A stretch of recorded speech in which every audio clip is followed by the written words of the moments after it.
చిత్తూరు జిల్లా తానంపల్లి మండలం జొన్నగురుకుల సచివాలయం వద్ద రైతులకు పట్టాదారు పాస్ పుస్తకాల పంపిణీ కార్యక్రమం ఘనంగా జరిగింది। ఈ కార్యక్రమానికి టీడీపీ పార్టీ రాష్ట్ర అధికార ప్రతినిధి సప్తగిరి ప్రసాద్ ముఖ్య అతిథిగా హాజరై రైతులకు పాస్ పుస్తకాలను అందజేశారు। ఈ సందర్భంగా ఆయన మాట్లాడుతూ సీఎం చంద్రబాబు ఇచ్చిన హామీ మేరకు రైతులకు భూ హక్కులు స్పష్టంగా ఉండడం వారి ఆర్థిక భద్రతకు కీలకమన్నారు। ఈ కార్యక్రమంలో వీఆర్ఓ ప్రకాష్, టీడీపీ నాయకులు, కార్యకర్తలు, రైతులు పాల్గొని ప్రభుత్వానికి కృతజ్ఞతలు తెలియజేశారు।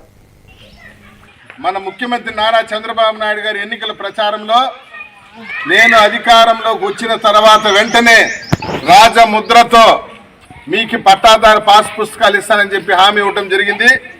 ఈరోజు రాజముద్రతో కొద్ది జూమ్ చేయబడింది, రాజముద్రతో రైతులకి పట్టాదారు పాస్ బుక్లు ఇవ్వడం జరుగుతూ ఉంది।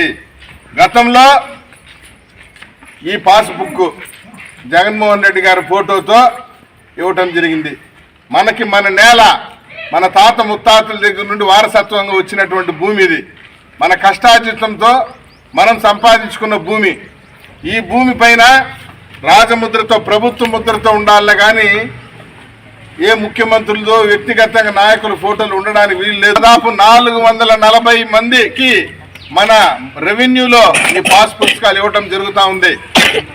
రాజముద్రతో కూడుకున్న పాస్ పుస్తకాలు ఈరోజు లాంఛనంగా మన వీఆర్ఓ గారు, మన పార్టీ నాయకులు, పెద్దలు, గ్రామ పెద్దలు, పూజ్యులందరూ కూడా వాళ్ళ సమక్షం